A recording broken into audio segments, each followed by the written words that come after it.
ঠিক এই কারণেই তোকে আমি বলছি ডিপ্রেশনকে দেখে ভয় পাওয়ার কিছু নেই। ডিপ্রেশন নিয়ে আমি আমার এক বন্ধুকে একটা ছোট্ট ভয়েস নেট শেয়ার করলাম। আমি ভাবলাম যে এই জিনিসটা তোমাদের সাথেও শেয়ার করা দরকার, তো তোমাদের জন্য এই ভিডিওটা করছি। Depression is a real thing. এবং আমার বন্ধু যখন এসে আমাকে বললো আমার যা সিচুয়েশন যাচ্ছে এই পুরো সময়টাতে দাঁড়িয়ে সেই সিচুয়েশনে আমি ভীষণ ডিপ্রেশনে আছি, ভীষণ ডিপ্রেসড ফিল করছি আর আমি খুব ভয় পাচ্ছি। ফার্স্ট অ্যান্ড ফরমোস্ট একটা জিনিস বুঝতে হবে, আমরা কোনো জিনিস নিয়ে যখন ভয় পাই তার পিছনে কারণটা হচ্ছে আমরা জানি না, তার পিছনে যে অ্যাকচুয়াল মিনিংটা সেটা আমাদের কাছে অজানাই থাকে, সেই কারণেই আমরা ভয়টা পাই। আর ঠিক সেই কারণে আমার সাইকোলজি ব্যাকগ্রাউন্ড থেকে এবং আমার 5 বছর ধরে হিলিং জার্নি থেকে আমি ওকে ডিপ্রেশনের ব্যাকগ্রাউন্ডটা বললাম, কারণ 2020-তে দাঁড়িয়ে আমিও কোথাও না কোথাও এই ডিপ্রেশন ফিল করেছিলাম আর সেই ফিলিংসটা থেকেই কিন্তু আমার লাইফে হিলিং জার্নিটা শুরু হয়েছিল। যে কোনো সিচুয়েশনে দাঁড়িয়ে আমরা যখন ডিপ্রেশনটা ফিল করি সেই সময় দাঁড়িয়ে আমাদের ডিপ রেস্ট প্রয়োজন। আমাদের বডি এবং আমাদের মাইন্ড রেস্ট প্রপারলি পায়নি এবং এতদিন ধরে সার্ভাইভাল মোডে ছিল যে এই মুহূর্তে দাঁড়িয়ে আমাদের বডির ডিপ রেস্ট প্রয়োজন। আমাদের বডি কিন্তু আমাদের বেস্ট ফ্রেন্ড।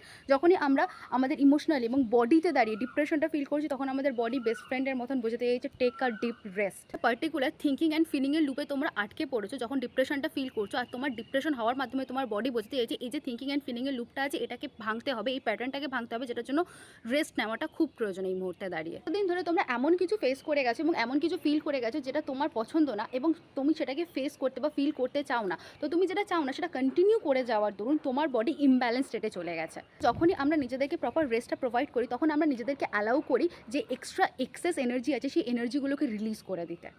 এই জায়গাটাতেই মেন প্রবলেমটা হয়, মানুষ নিজের সাথে নিজের সময় কাটাতে ভয় পায়, মানুষ নিজেকে রেস্ট দিতে ভয় পায়। কারণ সার্ভাইভাল মোডে দাঁড়িয়ে আমাদের দুটো জিনিস অ্যাক্টিভ হয়ে থাকে, হয় ফাইট নয় ফ্লাইট। আমাদের বডি কন্টিনিউ একটা থ্রেট অনুভব করতে থাকে, যে থ্রেট অনুভব করতে থেকে আমাদের যে কর্টিসল আছে এবং আমাদের যে স্ট্রেস হরমোন আছে সেই স্ট্রেস হরমোনগুলো কন্টিনিউ আমাদের রিলিজ হতে থাকে। তো সেই সময় দাঁড়িয়ে আমাদের নিজেদেরকে রেস্ট দেওয়া মেন্টালি অ্যান্ড ফিজিক্যালি খুব প্রয়োজন। এবং এই যে রেস্টিং পিরিয়ডটা চলছে এই রেস্টিং পিরিয়ডটাতে যে আমরা নিজেদেরকে টাইম দিচ্ছি কিছুটা রিফ্লেক্ট করার জন্য, এক্স্যাক্টলি আমরা লাইফে কী চাই, এক্স্যাক্টলি আমরা লাইফে কী চাই না, এই জায়গাটাতে পজটা নিয়ে এই চাওয়াগুলোকে ফিগার আউট করা এবং অ্যাকসেপ্ট করা নিজের লাইফ সিচুয়েশনটা খুব ইম্পর্ট্যান্ট। একটা জিনিস তোমাদেরকে বুঝতে হবে, এই সময় দাঁড়িয়ে নিজের মাইন্ডসেট শিফট করাটা খুব প্রয়োজন, কারণ আমরা যে থটসগুলো ভাবতে থাকি সেই বেশিরভাগ থটসই আমাদের এগেনস্টে থাকে। তো এই সময় দাঁড়িয়ে তোমার থটসগুলোকে তোমার সাপোর্টে কাজ করাতে হবে। তার জন্য তোমার এই ব্যাপারে অ্যাওয়ার থাকাটা খুবই প্রয়োজন যে তুমি যখনই তোমার সোর্স এনার্জিটা আছে, তোমার মধ্যে যে প্রাণশক্তিটা আছে, যে সোর্স এনার্জি আছে, সেই সোর্স এনার্জির সাথে যখনই অ্যালাইনমেন্টে থাকো তখনই তুমি খুব জয়ফুল অনুভব করো, গুড ফিল করো। আর যখনই সেই সোর্স এনার্জি থেকে দূরে সরে যাও, মানে সোর্স এনার্জি তোমার মন যেটা বলছে তুমি করছো আলাদা, তো সেটা থেকে তুমি কি করছো অ্যালাইনমেন্টে সরে যাচ্ছে, সেটার দরুন কী হচ্ছে তোমাদের লাইফে একটা ইমব্যালেন্স ক্রিয়েট হচ্ছে। আর এই রেস্টিং পিরিয়ডটা তোমাদেরকে ব্যালেন্স ক্রিয়েট করতে হেল্প করবে। I know depression is a big thing, but যখনই মনে হচ্ছে মন খারাপ করছে, তোমার কোনো কিছু তোমার এগেনস্টে যাচ্ছে, লাইফে কী হচ্ছে বুঝতে পারছো না, give your self some time, allow your self to have some rest. তাই জন্যই আমার বন্ধুকে আমি এই ভয়েস নোটটা শেয়ার করলাম, যাতে ও নিজেকে একটু রেস্ট দিতে পারে এবং ওর যেটা পছন্দ সেটা করতে পারে এই মুহূর্তে দাঁড়িয়ে, আর তার জন্য ওর একটা পজ নেওয়াটা লাইফে ভীষণ ইম্পর্টেন্ট।